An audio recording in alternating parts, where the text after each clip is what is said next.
Bienvenidos a Metabolismo TV, tu fuente de información correcta sobre el metabolismo y la salud. Hablemos del estrés. Estrés externo, estrés interno. Yo soy Frank Suárez, especialista en obesidad y metabolismo. Bueno, se dice que y a cada rato vemos artículos sobre eso en la prensa, en los magazines, en la televisión, programas, que pues no hay nada más destructivo que el estrés. Quiero explicar un poco sobre este tema porque nos están preguntando en Metabolismo TV sobre cosas como las infecciones de herpes.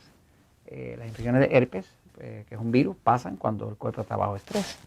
El estrés puede venir por algo que uno comió o por un mal rato que uno pasó, o por distintas formas, ¿no?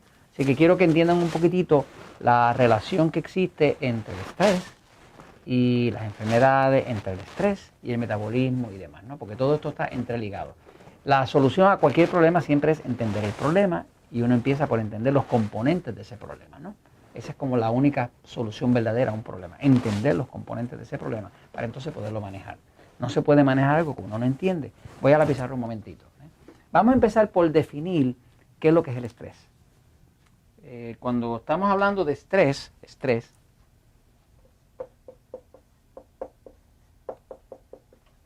cuando estamos hablando de estrés, pues podríamos definir el estrés como obstáculos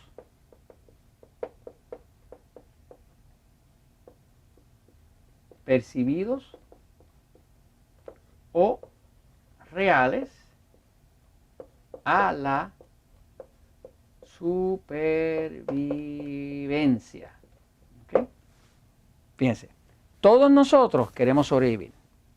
No hay ninguno de nosotros que no quiera sobrevivir. Todos nosotros queremos placer, queremos lograr nuestras metas, queremos tener más materia, más cosas, más espacio, más facilidades, más equipo, más líneas de comunicación. O sea, que todos nosotros queremos sobrevivir.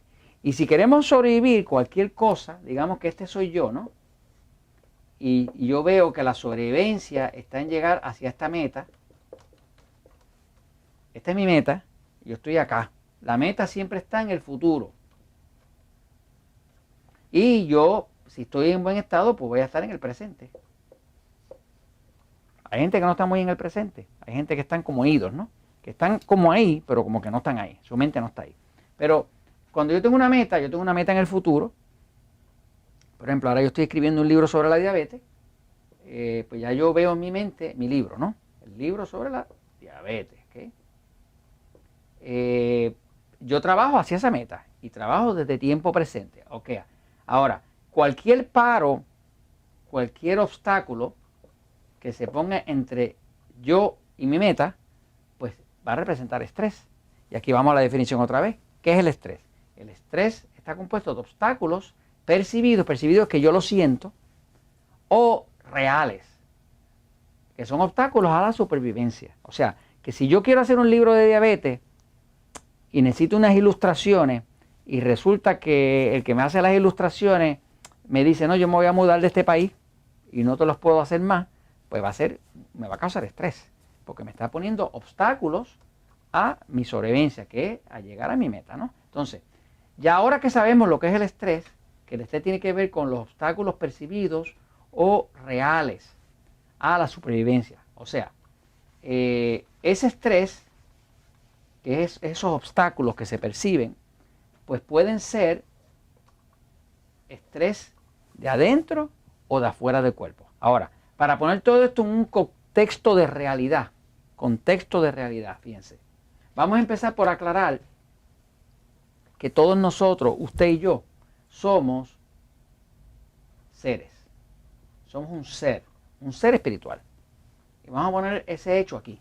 Somos un ser espiritual. Ni usted ni yo somos nuestro cuerpo. Nosotros somos seres espirituales, tenemos un cuerpo, el cuerpo como si fuera un carro, y usted es el conductor. Y yo el conductor mío, usted conduce el suyo, ¿no? O sea, pero en realidad ninguno de nosotros es su propio cuerpo. Cada uno de nosotros es un ser espiritual. Ahora, además de que somos seres espirituales, pues cada uno de nosotros tiene su mente. Su mente, donde está su recuerdo, su habilidad de calcular, de decidir y demás. Pero usted tiene una mente y usted no es la mente. Y la mente no es usted. Es usted y tiene su mente, ¿no?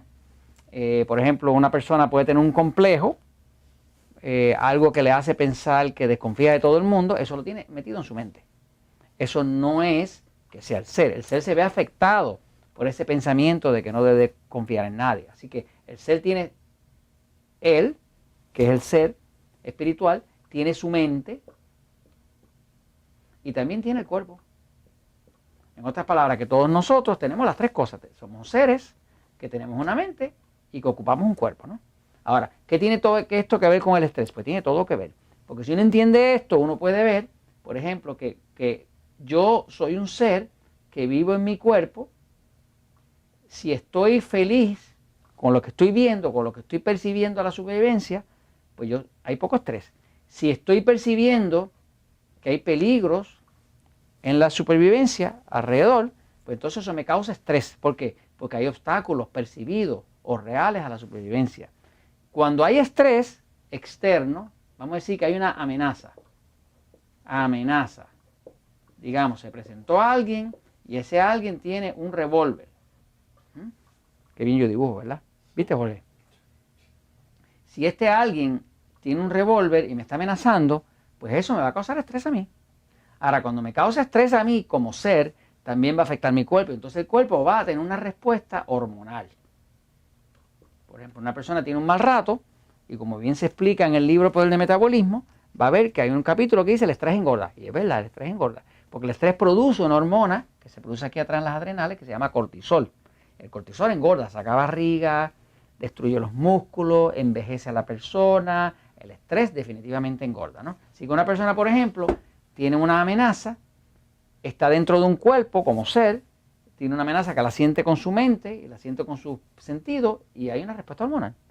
Si la persona, por ejemplo, eso es una amenaza externa. Ahora veamos, esta persona, vamos a quitar la amenaza. ¿Ok? Sin embargo, tiene estrés. Y tú dices, ¿pero por qué tiene estrés si no hay amenaza externa? ¿Pero qué pasa? Lo que tiene que ver es que hace un ratito esta persona comió algo que no debía comer, comió pan. Y resulta que esta persona tiene un cuerpo que es intolerante al gluten, que es la proteína del pan. Y ahora como comió pan y él no sabe que su cuerpo es intolerante, pero se comió el pan, ahora todo eso está causando estragos acá adentro. El gluten. Como está causando estragos, pues el cuerpo reacciona atacándolo y hay una respuesta hormonal y del sistema nervioso. Quiere decir que el estrés de una persona puede ser interno de su cuerpo, externo porque hay una amenaza, y sea externo o sea interno, sigue siendo estrés. Y siempre que es estrés, ya sea porque hay una amenaza real o imaginaria o por algo que comió lo que no era, pues va a haber una respuesta hormonal y esa respuesta hormonal también va a llevar una respuesta nerviosa. En otras palabras, que todo eso que está ahí, todo ese enredo que se forma por el estrés. Pero si usted sabe que el estrés puede ser no solamente de lo que ve, sino de lo que usted come, por comer incorrectamente, pues ahora tiene una solución para que no tenga estrés. ¿Y para qué quiere no tener estrés? Pues para ser feliz, que incluye ser saludable. Y esto se los comento, pues, porque la verdad siempre triunfa.